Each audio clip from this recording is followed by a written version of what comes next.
everybody, this is Marshall, and thank you for watching. And for those who are new, welcome to The Process. And this is my lovely, handsome husband, Vito. Howdy. Howdy. Thank you for putting that down this time, because last time you kept holding it up. And how to the T. That's because you made it known. I wanted everybody to know who was the boss when I had that up. Absolutely. Look at her. See what I'm saying? This here is the real boss. See how she rolling it? She stuck it all in your face. Him. This real boss. The real boss. So I give you that. Hello everybody, I am so happy to see you guys again. Well, hopefully we can't so happy. We can't really see you guys, but you know what I mean. To be here with you guys. We are so happy. What I said? Not you. I'm so happy. Like it's just you. We're so happy. I understand Marshall life. Anyway, Vito, it is my life. Well, it could be Vito's life and Marshall life at the same time. MV. Hey, it can be MV's life. MVL's life.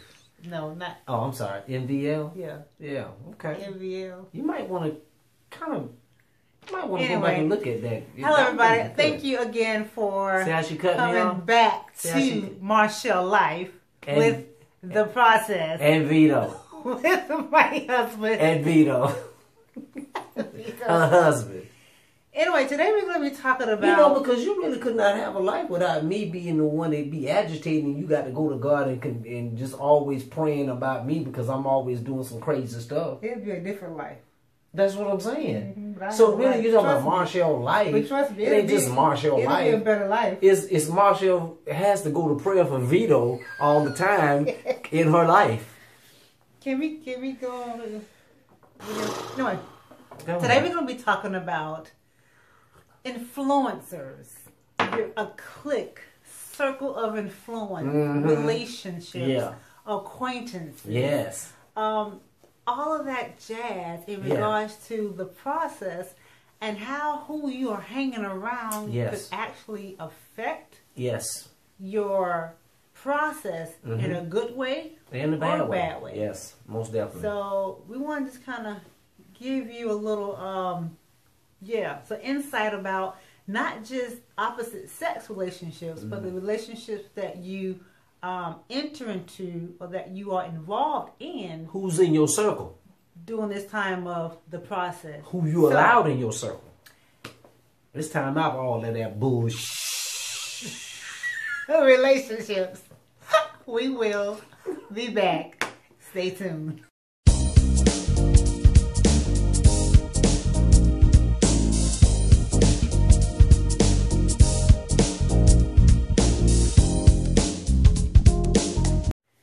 Hello you guys, and welcome back to The Process. A couple of weeks ago, maybe it was last week or two ago, I was talking to my cousin. Love you, cuz, if you're watching. And we was actually texting each other in regards to something. It was, she had to go to surgery and all this, and she was wanting to know if I would take her, and she didn't really want to ask me and all that stuff. And I kept telling her, I was like, you know, we're not just relatives. We're family. So there's certain things in family that you just expect. And when I said that, I was like, oh my goodness. God, that's kind of, profound. So I have a little journal on my job, and I write in my journal whenever God gives me something, I start writing. And I want to share it with you guys today before we get started. Did you start hearing heaven's music when you did that? and the topic was, don't confuse the two. Family versus relatives. And it has a lot to do with what we're going to be talking about today. And this is what it says. It says, when you're going through, not just in relationships, but in life in general, you will need positive, spiritual, God-led influencers in your life for support, for confirmation, for wisdom and comfort. Yes. Someone who's not scared to tell you the truth in love. Someone who can hear the voice of God clearly about you and your situation. Help me. Someone who is not going to sugarcoat anything. Don't sugarcoat, baby. But someone who loves you and wants the best for you, even if it means potentially losing you temporarily. Say that last little part, potentially what? potentially losing you temporarily. Ooh. Never take these relationships for granted. Take heed to the words they share with you. Know the difference between family and relatives. They are not the same. Trust me. And it says here, family is relationships. Proven relationships is a choice and it takes work. Yes.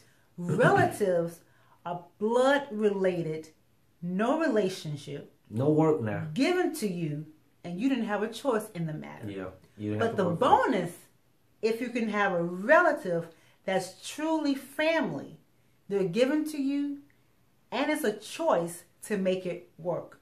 You know what? That's it. That's video over with. That's it. We don't need to say no more. And that's just not just talking about relatives and family, but think about the people that you have around you. Yeah.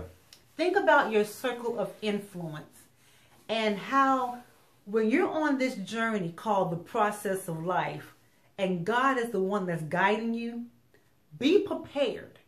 When you're at that point where you want to make it up in your mind to live for God and God only, I want you to hold on tight. Brace yourself. Because you're going to lose some people now. Because you're going to lose especially those who you thought that was your friends. Especially those. Yeah. All up in my, you already know what I'm about to say, baby. Go ahead. Even those you felt like was down with you, this is my ace boom coon. They're going to be with you through thick and thin and all of this stuff. And you're thinking to yourself, okay, God, I want to live for you. And God is saying, okay, you're going to have to sacrifice some things. Because relationships have to be proven. And a lot of times relationships have to be, it has to be a sacrifice. Think about your relationship with God and how much it's a sacrifice. It has to be established. So understand that the people around you, God may not can take you where he want to take you when you have baggage relationships. So you have to distinguish between divine relationships, and those are the relationships that come straight from God. Yeah, divine connections. Or the relationship that you have established. Now again, we're talking about all relationships today. Okay, so put aside the boyfriend, girlfriend, courtship. Put aside. I'm talking about relationships in regards to people that we have either chosen, or that we have allowed God to choose for us. And if you really want to be, if I really want to be honest with myself in regards to this is my testimony. Say it, baby. As a single individual. When I was single, decided to take a stand for what I believe and what I wanted, I lost a lot of so-called friends. When you committed yourself to God. Yes. And I can count my friends on one hand. One.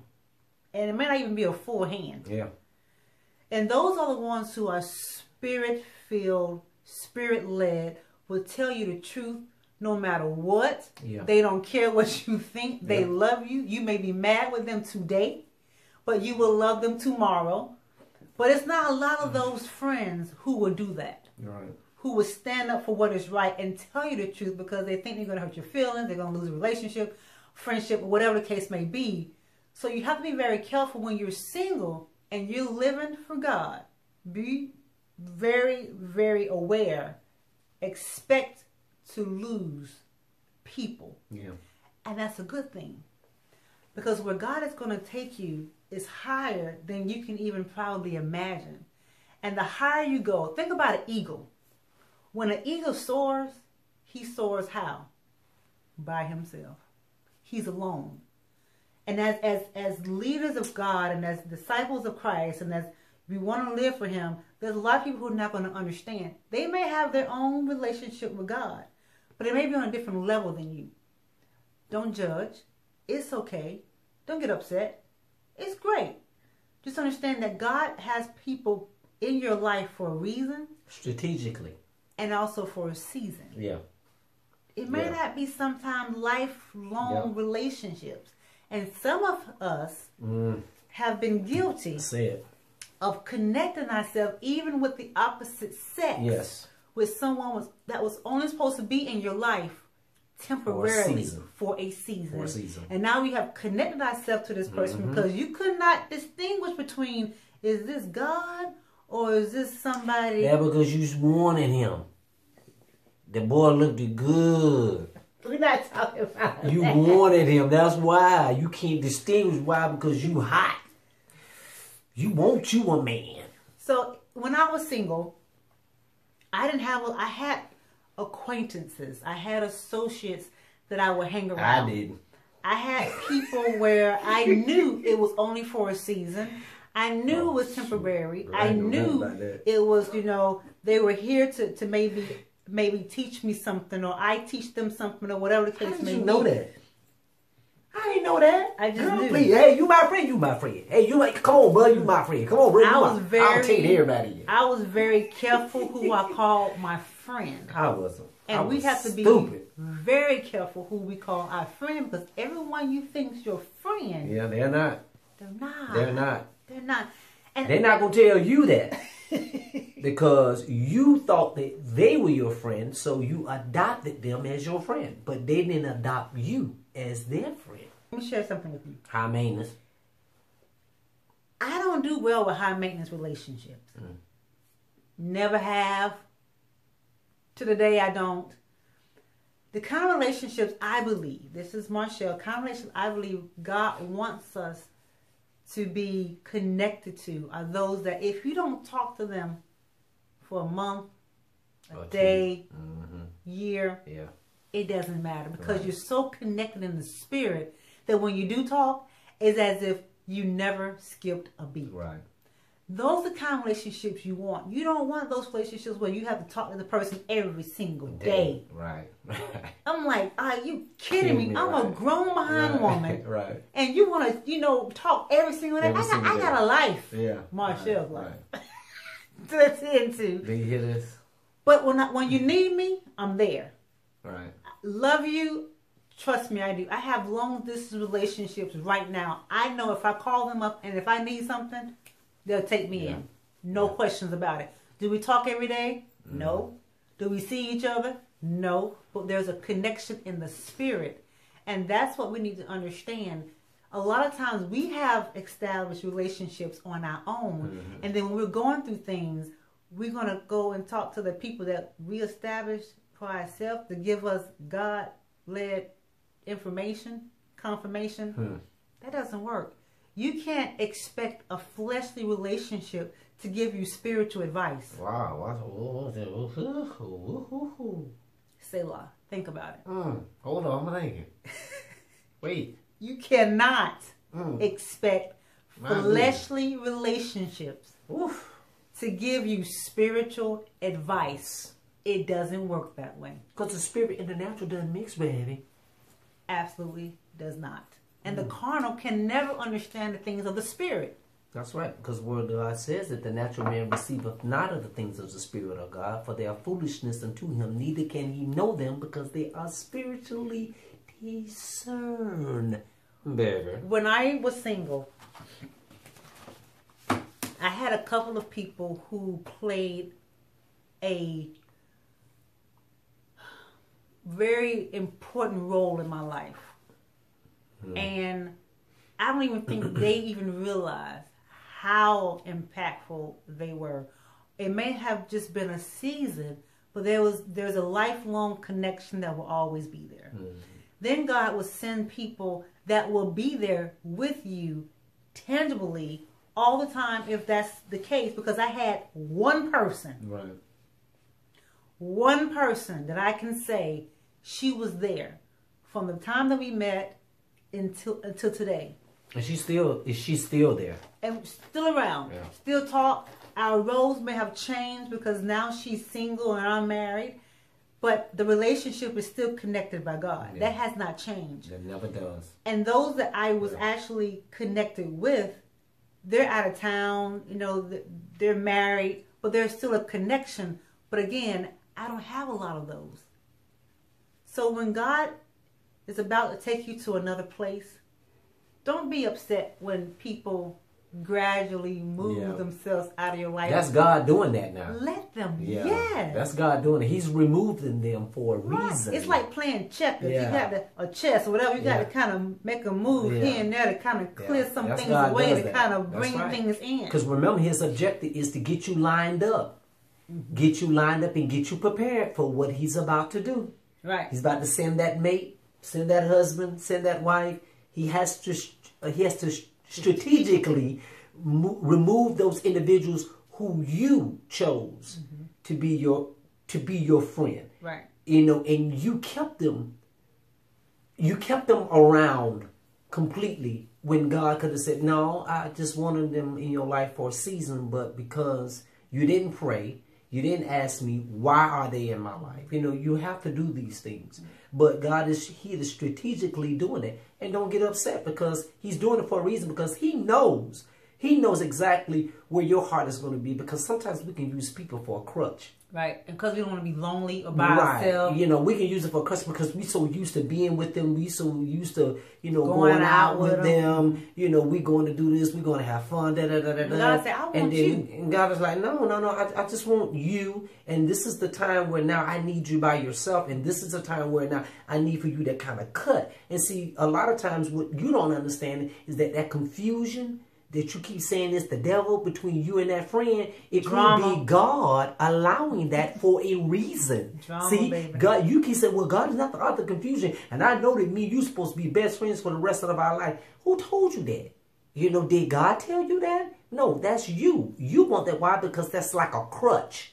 You know, because you're afraid to be, it's not you being alone. It's the fact that you're being in your process of learning how to be, it's just going to be you and God for right now. You know, and then the others who God may send, then God knows that, okay, now I know that you're not going to get attached, because even now my wife, her and her best friend at the time before she got married, okay, now guess what? Now my wife, she has a husband now. So now her and her best friend, they can't be kicking it like that, like what they used to, but God still allowed the transition. See, my wife, she was already the type of person that she wasn't a high maintenance person. And this individual who God put in her life, they already knew that there was for a purpose and for a reason, you know. So don't get upset and get teed off and start blaming the devil for what God is doing, you know, because you never know what would be the reason why God is doing what he's doing, why he's kind of removing certain people out of your life and removing them out your pathway to get you ready, to get you prepared. And you're going to need that, because you can't bring them with you now, because, you know, people get jealous. I'm sorry. They do. People get jealous. People get jealous. When God send your mate, when God send your husband, when God chooses you as a wife to be your husband, or God chooses your wife for you, trust me, them brothers who you going to have around you, trust me, they're going to want you to go out and still kick it with them. They're going to want you to still go out. No. And the reason why I'm saying this is because you have to learn how to transition your mind. You have to learn how to transition your thought pattern now. It's not about the brothers who you used to hang out with. No. This is going to be about your bride now. This is going to be about your wife now. You guys still have to establish that relationship with each other after you get married. There's still a process of after you get married, you know. So, you know, don't get upset and don't get to the point where you feel like that you're not going to have, you know, you're going to be able to kick it with the brothers no more. When you start feeling that way, something's wrong, because you need to understand something. Those brothers are going to be brothers. You know, they're going to be your brothers for life, and they're true relationships that when you were with them, they're going to understand. They're going to be like, bro, you go ahead and take care of your wife. Now, that's a real brother and a real good friend. Bro, you take care of your wife. Don't worry about it. We'll be able to kick it another time. But you go home with your wife. No, I don't want to go. And then they're going to start distancing themselves. Why? Because they love you that much to where they want you to start getting more connected with your bride. You know. When I didn't know at the time what was going on, but I did feel God was cutting off certain people in my life. And there wasn't any drama. There wasn't any confusion in regards to I don't know what you want to call it. It just happened. I just put it that way. It just happened. And when it happened when I was at a point in my life, I was like, you know what, God, if I can go to the movies by myself right now. Yeah. I wasn't like that before. I've done that before. I was like, I'm in a time of my life, whether or not I'm married or single, I don't want to be around anybody. I got to that point in my life where I didn't want to be around anybody. I was setting place for me and God. I had my own place. I said, God, it's just me and you. And it was like my mindset had changed. And knowing what I know now, God was preparing me for marriage, and I didn't know it. I was acting like a wife already. I didn't understand it then, but I understand it now. Things that God was doing in me and how he was strategically moving people out of my way and how my mindset was changing and my desire for him was getting stronger. That was the process of me preparing, that God was preparing me for my husband. Right. I didn't have to go out with no one. I could be by myself, and I was content with it. If people didn't want to hang out with me, I was okay with it. If people talked about me because, you know, she act like she all that in the back and all of that, I was okay with that. Right. I didn't care. Like, okay, cool. I love you. And they still single. And I didn't say that. He did. But understand, when God is about to move you. That's right. You're going to have to leave some things, some people behind. Yes. If they're your true friends, you will find out.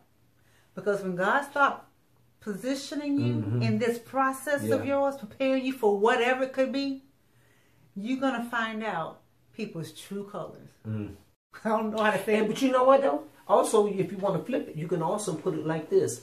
Sometimes God is taking those individuals out of your life. It ain't because they're a bad influence to you. Sometimes you can be a bad influence to them. Sometimes God can move you out the way because it ain't that they're not right. Sometimes God is like, no, you're not right.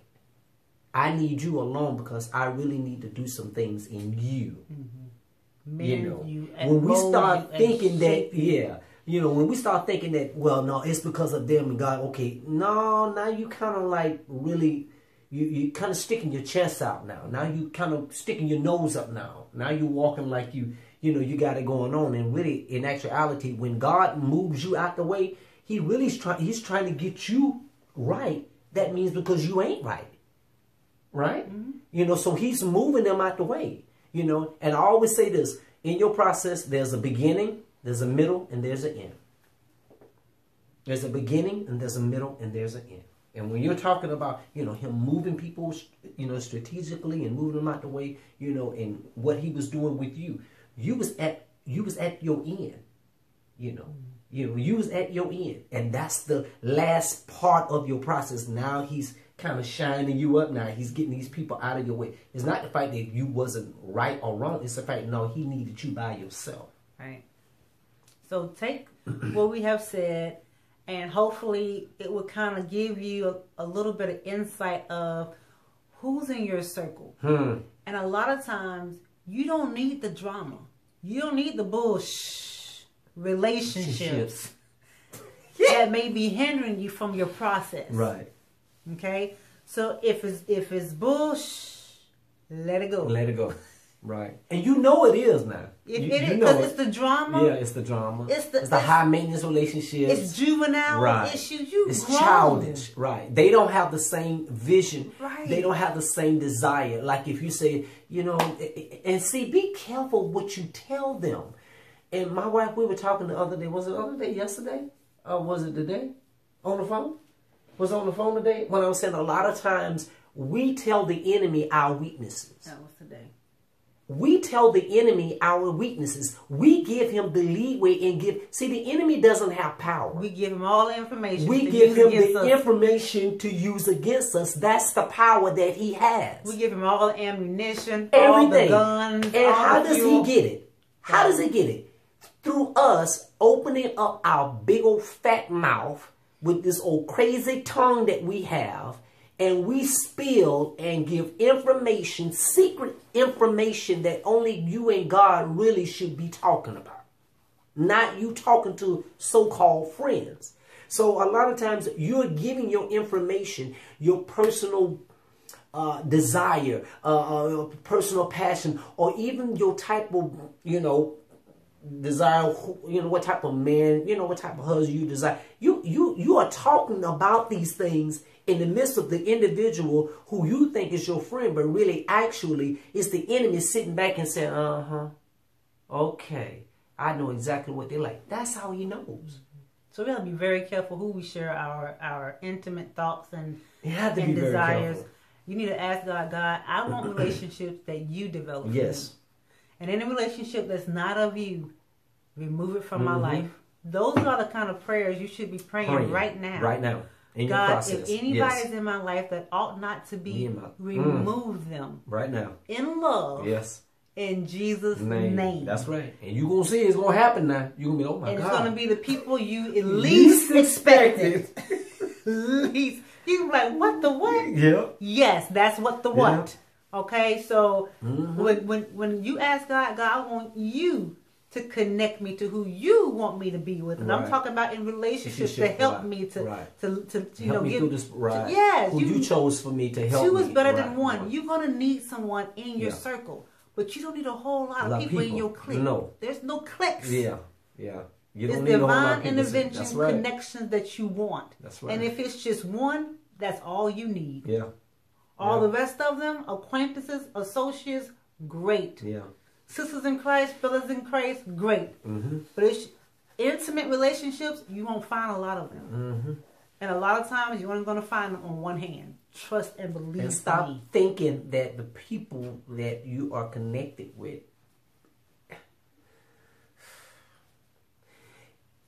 in the religious organization that you are part of, just be careful, because just because you go there, just because you fellowship there, just because you guys have something in common, it doesn't mean that that's who you get connected with. It doesn't mean that that's who, let God be the one sending them.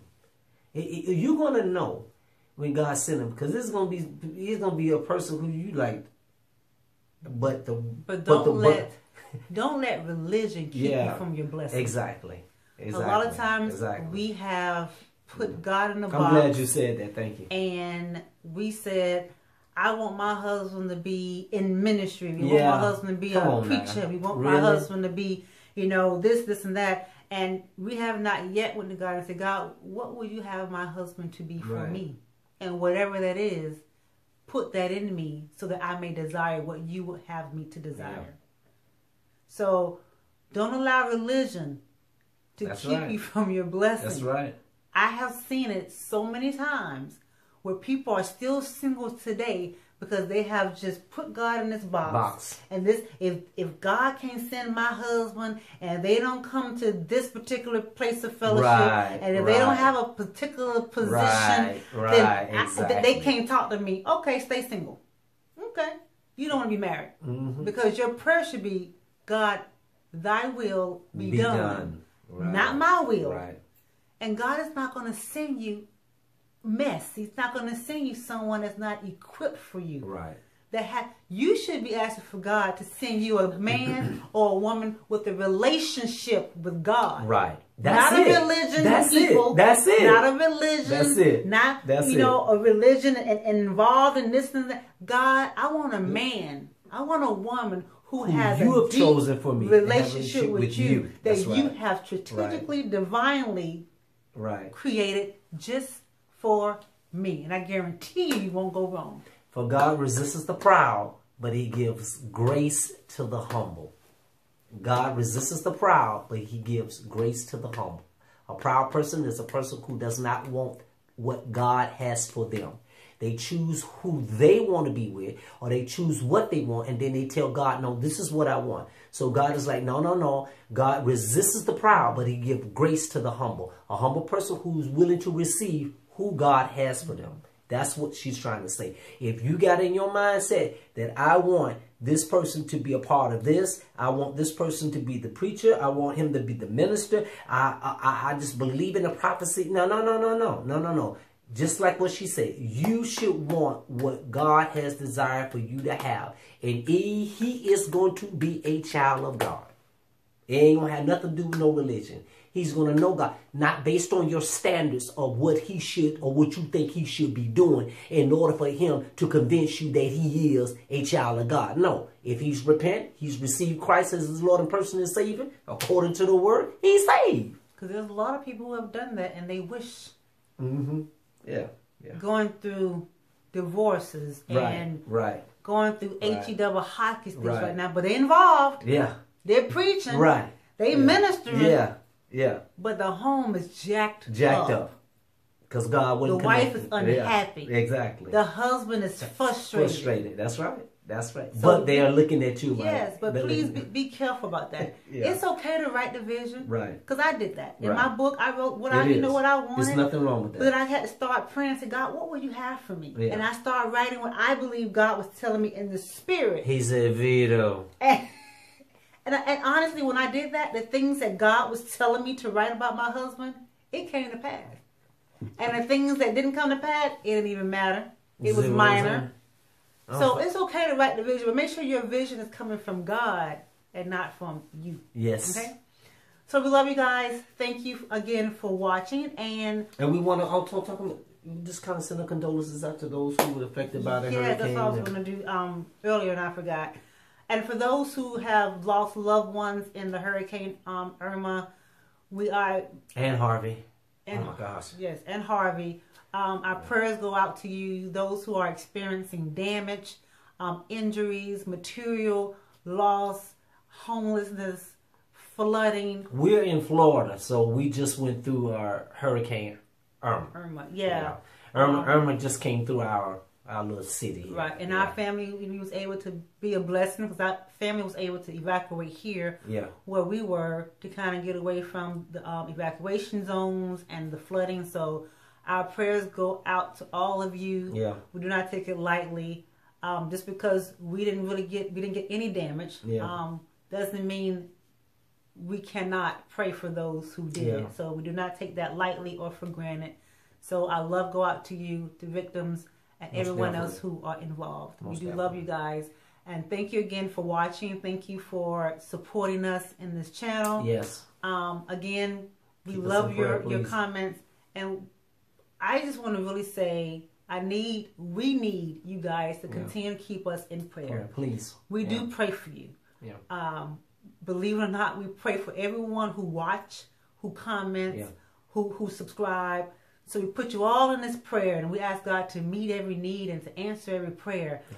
But we need you guys to do the same for us because the enemy, God has already given us warnings. Yeah. And he's given us a warning last night in my husband's dream. The enemy's going to try to attack us in some form or fashion. Yeah. And of course, he's going to try to attack the marriage. Why? Because we're doing the process for you guys. Right. So we need you guys to pray. We need all the prayer warriors to pray for us, keep us covered.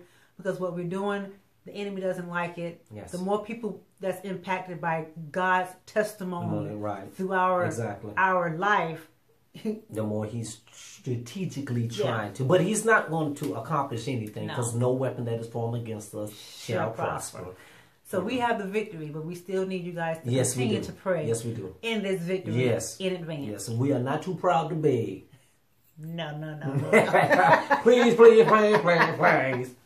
So thank you guys. We love you. And don't forget, be you. And keep it moving, baby. Bye. Peace.